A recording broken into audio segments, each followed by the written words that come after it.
Baik, bertemu kembali dalam Persona XY, saya dan juga Zahira, dan kita masih lagi berbincang berkenaan dengan tiada rahsia antara kita dalam episod kesihatan mental sedunia ini. Dan awal tadi kita tunjukkan kepada anda perkongsian Faris di media sosial secara dalam talian.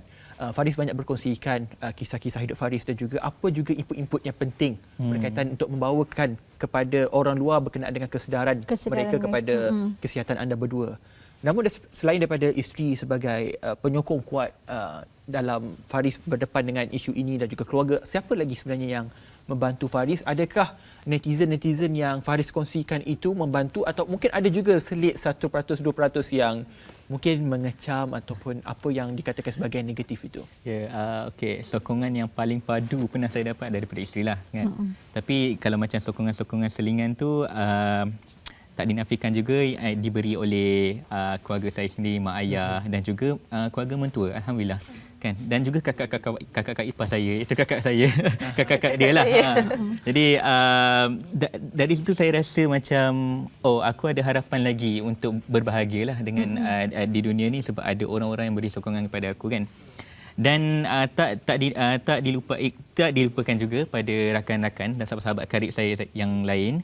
Mereka memang sentiasa ada dengan saya walaupun waktu mereka sibuk ke apa ke, tapi mereka akan cari masa untuk bersama saya lah. Misal kata kalau saya perlu bantuan dari segi emosi, mental kan. Jadi itu yang saya amat sayang pada mereka lah, yang sentiasa memberi sokongan dan juga harapan pada saya. Dan tak dilupakan juga kepada masyarakat di luar sana yang memang saya tak kenal langsung pun. Tapi bila saya bercerita tentang saya punya situasi secara online, di Twitter, Facebook ke apa ke, mereka tetap akan memberi kata-kata sokongan lah, macam okay, get well soon, apa tu, be strong, be patient. Dan alhamdulillah benda tu sangat membantu. Maknanya sokongan masyarakat tu tak boleh dipinggirkan juga kan. Jadi tidak perlu memberikan kata-kata negatif apabila mereka meluahkan perasaan mereka itu sendiri. Dan bila tadi dah menyentuh berkenaan dengan sokongan. Okey, jadi sebelum bermulanya COVID-19 ataupun PKP ni sendiri kan, dikabarkan kalian selalu pergi bercuti, hibernation ya tadi macam Jeda kata. Selalunya ke mana sahaja? Berapa kerap melakukan hibernation itu sendiri? Siapa yang jawab? Biasanya macam sebulan sekali lah. Kalau macam kita akan ada satu weekend tu dalam sebulan yang kita pergi tidur hotel ke. Kadang-kadang kita tak keluar ke mana pun, kita tidur je dekat situ, tengok movie. Tapi satu tempat yang berbeza daripada rumah. Cuma sekadar untuk kita release stres kan, sebab kita berdua pun bekerja. Maknanya environment tu yang berbeza lah daripada rumah kan.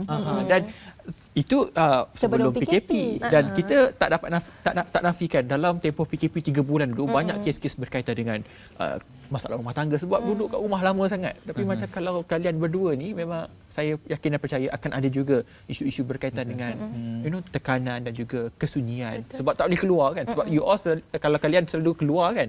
Jadi macam Faris sendiri bagaimana berdepan dengan keadaan 3 bulan yang tak boleh keluar rumah?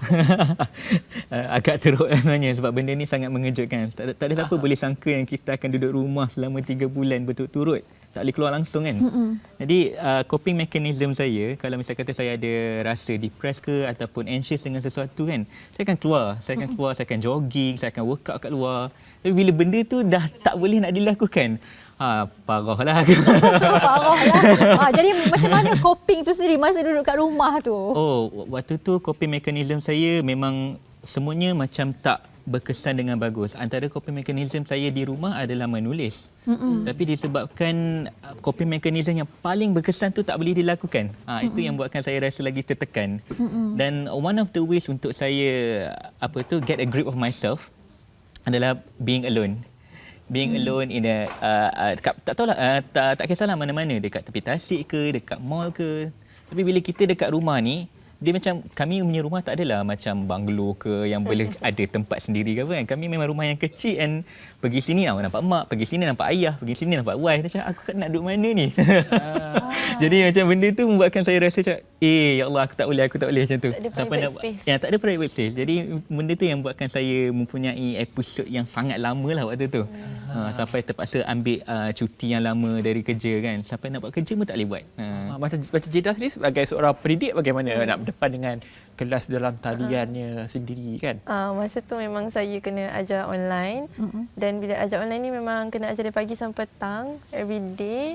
Dan macam jarang jugalah saya ada masa untuk check dia macam mana semua kan sebab kita pun struggling untuk ajar online tu. Tapi kita cubalah macam susah jugalah sangat struggle lah masa 3 bulan tu. Sebab selalu kita pun macam teman dia keluar semua kan. Untuk orang yang sangat suka keluar untuk macam kita ni susah jugalah. Tapi it's over. Alhamdulillah. Itulah Harap tak bila berlaku lagi. dah habis sesi berkurung 3 bulan tu, tempat pertama yang you all pergi bercuti. Pergi mana? Tak ingat dah. Mana dah banyak percutian dah ni. Sebab kita macam just duduk hotel je kan. So kadang-kadang kita tak ingat pun kita pergi mana. Macam just weekend tu satu malam tidur kat hotel. Macam tu je.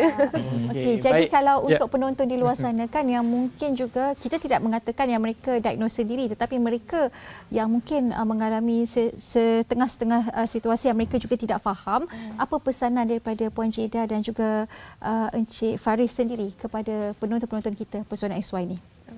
Okey, pesanan saya kepada masyarakat Malaysia, terutama kepada orang awam ataupun caregiver, ingat bahawa kesihatan mental ni adalah penting. Setiap orang ada kapasiti yang berbeza-beza. Jadi tak semestinya misal kata kalau orang itu stres atau depres disebabkan sesuatu perkara yang pada kita macam kecilnya benda ni.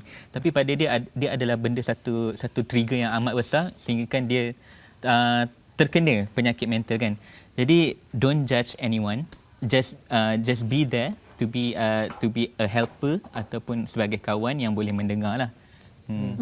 Jeda sendiri? Okey, saya rasa yang paling penting adalah jangan takut untuk minta professional help, untuk pergi professional help. Dan macam kalau rasa belum bersedia tak apa, tapi jadikan itu sebagai satu maklumat. Okay, kalau rasa macam aku teringin nak pergi tapi belum bersedia, tak apa. Try sikit-sikit. Engage dulu dengan jalan-jalan ke arah itu. Contohnya dengar banyak-banyak talk kan ataupun podcast ataupun program macam ni yang cerita tentang kesihatan mental supaya kita rasa banyak bila kita ada banyak ilmu tu kita jadi tahu nak cakap apa dengan doktor. Mungkin itu jalan-jalan dia untuk ke arah minta professional help lah. Bagi saya itu yang paling penting lah untuk rawatan.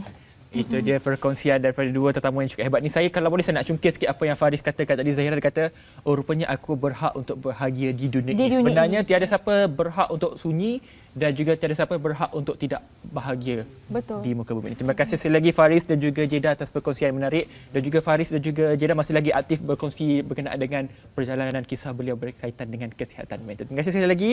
Dan juga penonton semua, kita berehat sekali lagi. Kembali selepas ini dalam Pesona SY Serasi di Hati.